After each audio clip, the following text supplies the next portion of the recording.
तो आज लेकर आए हैं very important question class 10th के बिहार बोर्ड के लिए। तो शुरू करते हैं। निम्नलिखित किसका अपवर्तक सबसे अधिक होता है? तो इसमें दिया हुआ है हवा, हीरा, शीशा, जल। तो क्या हो जाएगा? हीरा। हीरा का रिफ्रैक्टिव इंडेक्स सबसे अधिक होता है।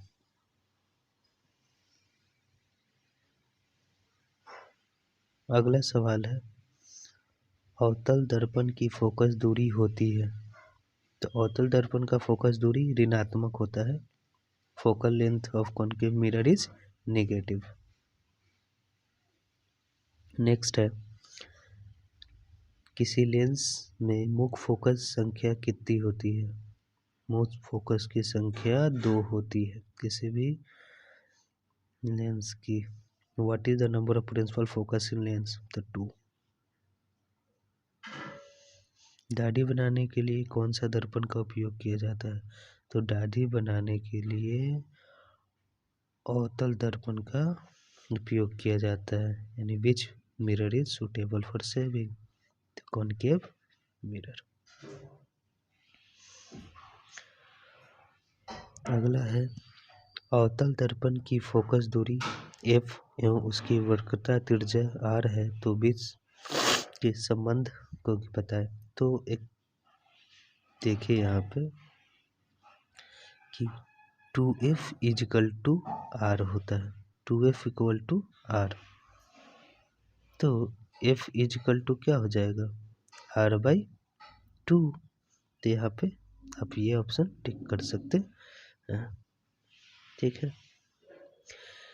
अगला सवाल है, निम्नलिखित में किस लेंस को अभिसारी लेंस कहते हैं? इंग्लिश वालों के लिए है कि विच of the following lens is converging lens? तो इसका उत्तर हो जाएगा कॉन्वेक्स लेंस, यानी कि उत्तल लेंस। कॉन्वेक्स लेंस क्या है? या उत्तल लेंस।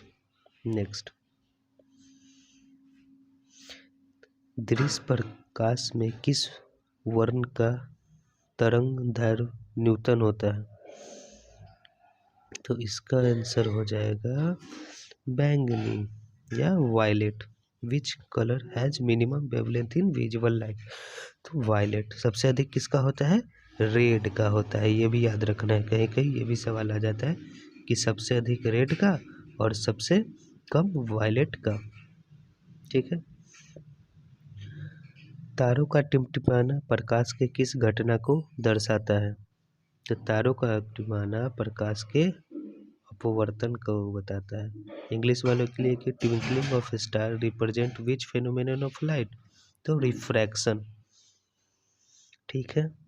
नेक्स्ट, निम्नलिखित में किसमें प्रकाश चाल सबसे अधिक होती है? तो जो प्रकाश चाल होता है या इस स्पीड ऑफ लाइट जो होता है सबसे अधिक वैक्यूम में होता है, निर्वात में। ठीक है। प्रकाश में अपवर्तन के कितने नियम होते हैं? यानी कि how many law of refraction of light there? 2। कितने हो जाएंगे? 2। ठीक है। आगे चलते हैं। जल विद्युत संयंत्र किस ऊर्जा के विद्युत ऊर्जा में रूपांतरित करता है? तो देखेंगे यहाँ पे कि यहाँ पे सपोज कि एक डैम बना हुआ है, तो डैम में पानी जो है यहाँ पे स्थिर होता है। ठीक है। अब यहाँ से यहाँ पे नीचे की तरफ हम गिराते हैं, यहाँ पे टरबाइन लगा होता है और टरबाइन से यहाँ पे बिजली पैदा होता है।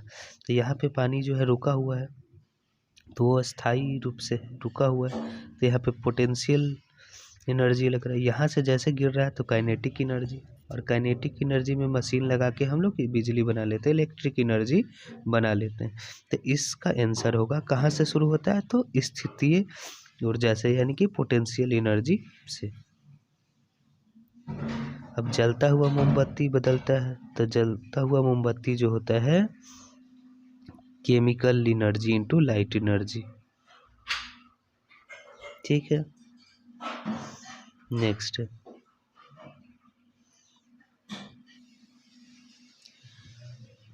एक विद्युत सेल के धारा प्राप्त करने पर इसके सिरे के बीच विभवांतर का मान विद्युत वाहक बल की तुलना में हो जाता है। तो इसका आंसर होगा आपको कम। इंग्लिश वालों के लिए है कि the potential difference across an electric cell upon drawing current become less than EMF. ठीक है, नेक्स्ट सवाल है कि प्रतिरोध का मान बढ़ाने के लिए प्रतिरोधकों को जोड़ा जाना चाहिए। तो इसका होता है कि आप अभी पढ़ चुके हैं कि to increase the value of resistance resistor should be connected to. इसका दो होता है, एक होता है सीरीज और दूसरा होता है पैरेलल। तो पैरेलल वाले में यानी कि समांतर क्रम में अधिक, तो इसके लिए आप लगा लीजिए पैरेलल। नेक्स्ट है विद्युत चुंबक बनाने के लिए प्राय जिस छड़ का प्रयोग होता है या the rod which generally use to make electromagnet, तो सॉफ्ट आयरन का इस्तेमाल होता है यानी नरम लोहा, क्योंकि नरम लोहा में अधिक मैग्नेटिक क्षमता हो जाता है। इसके कारण उच्चतर ताप पर कौन सी प्रतिक्रिया पूरी की जाती है? तो इसमें आपका हो जाएगा न्यूक्लियर फ्यूजन, यानी कि कहिए तो नाभिकीय संलयन, न्यूक्लियर फ्यूजन। सौर ऊर्जा को सीधे विद्युत में बदलने वाली युक्ति है। तो इसका आंसर आप क्या देंगे? A device that convert solar energy into electricity. तो बहुत कोई के घर में लगा होता है सोलर, तो यही सोलर सेल होता है।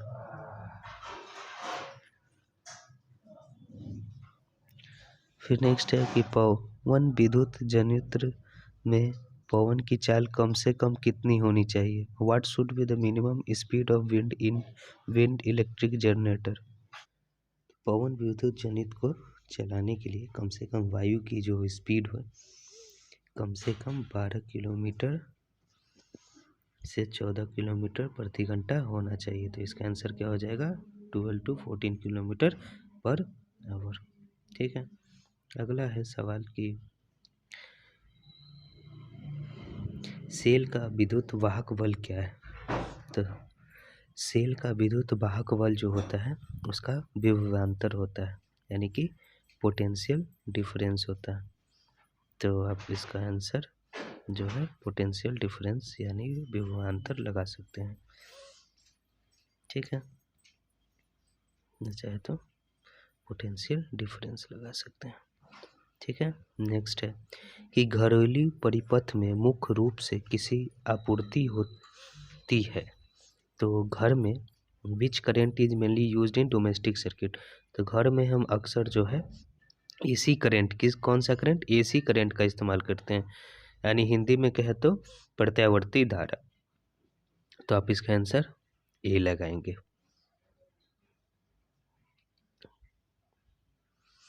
अब अगला है क्वेश्चन नंबर 21। वर्ण विक्षेपण असंभव है, यानी कि डिस्पर्सन का असंभव कहाँ होता है?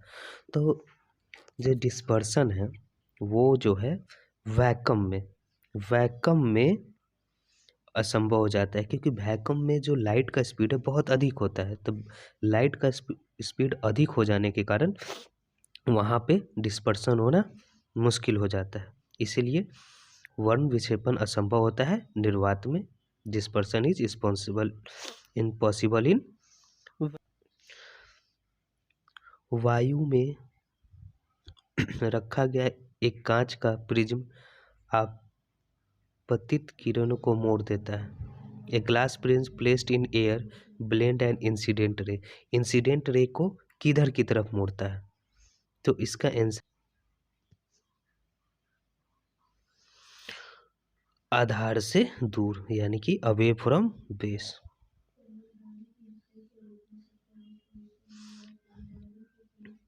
अगला प्रश्न है कि 2Zn plus O2 equal to 2ZnO ये किस तरह की प्रक्रिया है? तो आप इसमें देख रहे हैं कि एक फार्मूला होता है कि कभी भी कोई भी मेटल जो है ऑक्सीजन के साथ रिएक्ट करता है तो हम उसको ऑक्साइड बनाता है, मेटल ऑक्साइड बनाता है, मेटल ऑक्साइड।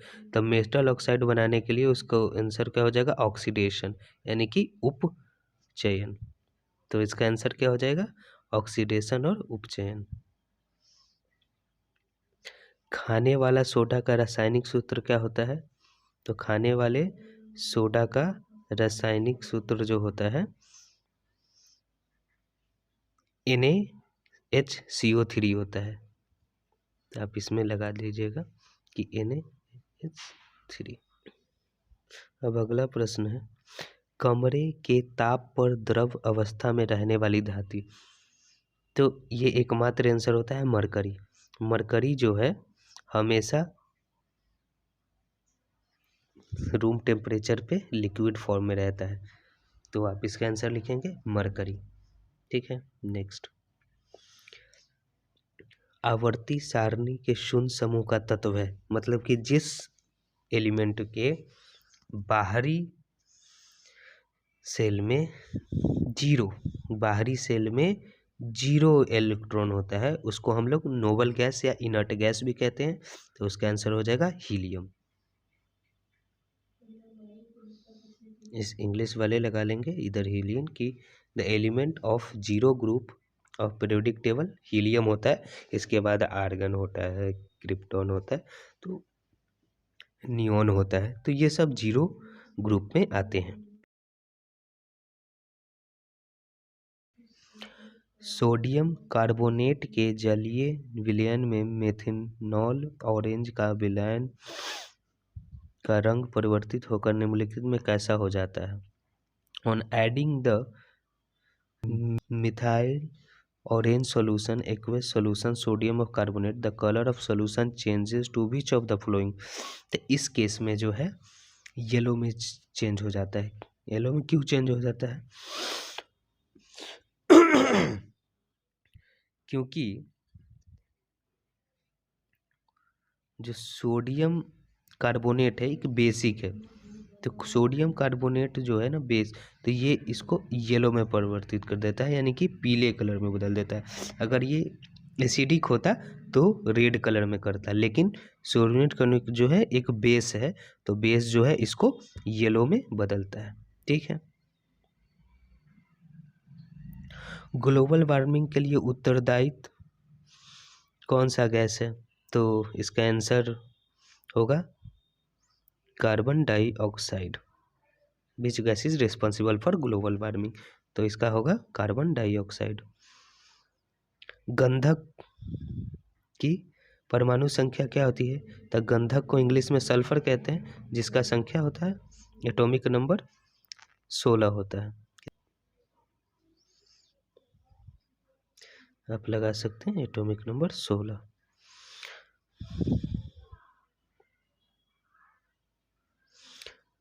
क्वेश्चन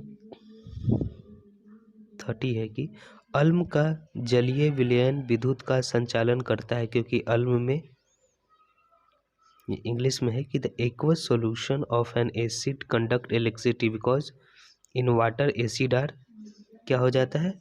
वाटर में जो एसिड जो होता है, वाटर में एसिड जो होता है आयोनाइज्ड हो जाता है। इसके कारण इसमें कहेगा आयनित होता है, इसमें हाइड्रोजन का आयन पाया जाता है, जिसके कारण से ये जो है सॉल्यूशन हो पाता है। अगला है कि अधिकतर धातुओं के ऑक्साइड होते हैं। अधिकतर धातुओं के ऑक्साइड होते हैं। तो जब भी ऑक्साइड होता है, मेटल ऑक्साइड होता है, तो मेटल ऑक्साइड जो है हमेशा बेसिक इन नेचर होता है। मेटल ऑक्साइड जो है बेसिक नेचर में होता है। किस चीज़ में नेचर में होता है? क्षारीय। तो इसका oxide of metal always in basic, जिसको हम लोग अल्केलाइन भी कहते हैं। ठीक है, आगे चलते हैं। सोने में निम्नलिखित किस धातु को मिलाकर मिश्र धातु तैयार की जाती है? तो सोना को मजबूत बनाने के लिए हम कॉपर का इस्तेमाल करते हैं। किस चीज़ का इस्तेमाल करते हैं? कॉपर का। तो विच एलिमेंट क्या इस्तेमाल करेंगे गोल्ड में एलॉय बनाने के लिए? तो कॉपर का। ठीक है, क्वेश्चन नंबर 33 है कि NaCl, AgNO3 और AgCl, और तो इसमें देखिए आप इसमें कौन सा रिएक्शन, तो इसमें देखिए कि यहाँ पे NaCl का जो Cl है AgCl में हो गया और AgNO3 का NaO3, तो यानी कि यहाँ पे डिस्प्लेसमेंट हो रहा है और डिस्प्लेसमेंट दोनों तरफ से हो रहा है, तो इसी को हम इसीलिए इसमें डबल डिस्प्लेसमेंट कहेंगे और हिंदी में कहे तो द्वितीय विस्थापन कहेंगे। ठीक है, अब सिलिकॉन, तो सिलिकॉन क्या होता है? तो सिलिकॉन मेटल है या नॉन मेटल है या मेटलॉइड है या नॉन ऑफ दीज है। तो जो सिलिकॉन जो होता है वो पी ब्लॉक में पाया जाता है। किस ब्लॉक में पाया जाता है? पी ब्लॉक में। पी ब्लॉक में पाया जाता है। तो पी ब्लॉक में मेटलॉइड पाए जाते हैं, एक उपधातु जो कि कभी मेटल का भी गुण होता है उसमें और कभी नॉन मेटल का भी गुण होता है। ठीक है, तो आगे बढ़ते हैं। क्वेश्चन 35, वे तत्व जिसके बाहरी सेल पूर्ण भरे होते हैं, यानी ये पहले भी एक क्वेश्चन आया था कि वैसा एलिमेंट जिसके बाहरी जो सेल होते हैं वो पूरी तरह से भरे होते हैं, यानी वो कंप्लीटली फिल्ड होते हैं, उसको हम लोग नोबल गैस कहते हैं। नोबल गैस या इनर्ट गैस भी कहते हैं। तो इसका आंसर हो जाएगा आपका उत्कृष्ट गैस या नोबल गैसेस। ठीक है,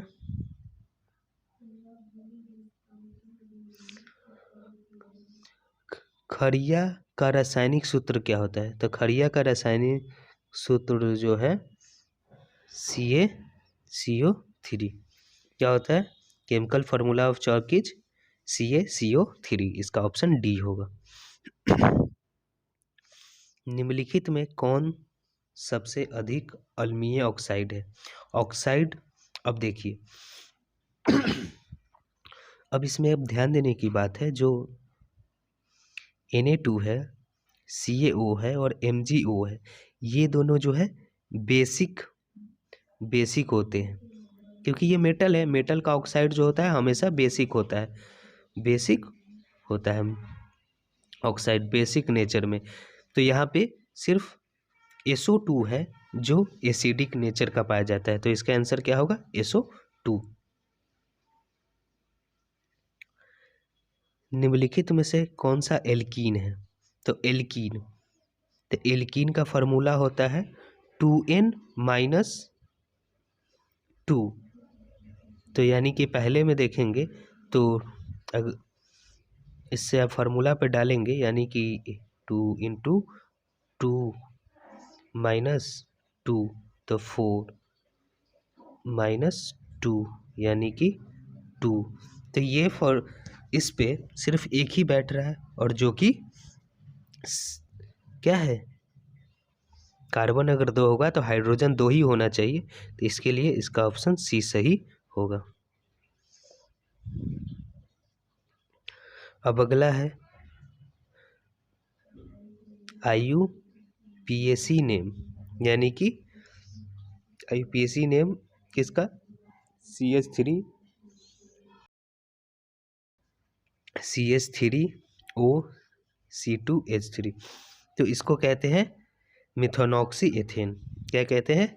मिथोनॉक्सी एथेन। मीथेन में ऑक्सीजन लगा हुआ और इथेन है। निम्नलिखित में कौन यौगिक ईंधन के रूप में इस्तेमाल किया जा सकता है? प्रोपनॉल, इथेनोइक अम्ल, इथेनॉल और इसमें से सभी। Which of the following compound can be used as a fuel? Propanol, ethanoic acid, ethanol, all of this. देखिए, तो इसमें जो है प्रोपेनॉल का भी इस्तेमाल किया जाता है, इथेनॉल का भी इस्तेमाल किया जाता है, इथेनोइक अम्ल का भी कभी कभी इस्तेमाल किया जाता है। इसको एसेटिक एसिड के नाम से भी जाना जाता है, जो कि इसका पुराना नाम है। इसको डायरेक्टली नहीं, लेकिन कभी कभार हम इसको एज ए फ्यूल यूज कर सकते हैं। तो इसका जो आंसर होगा आपका डी होगा। कौन सा होगा? डी। तो हमने किया है 40 महत्वपूर्ण प्रश्न 2024 के लिए। अगला 40 अगले वीडियो में आएगा। तब तक के लिए धन्यवाद। अगले वीडियो जल्द ही आएगी। चैनल से जुड़े रहें। जिन्होंने चैनल को सब्सक्राइब नहीं किया तो कृपया चैनल को सब्सक्राइब जरूर करें। धन्यवाद। जय श्री राम।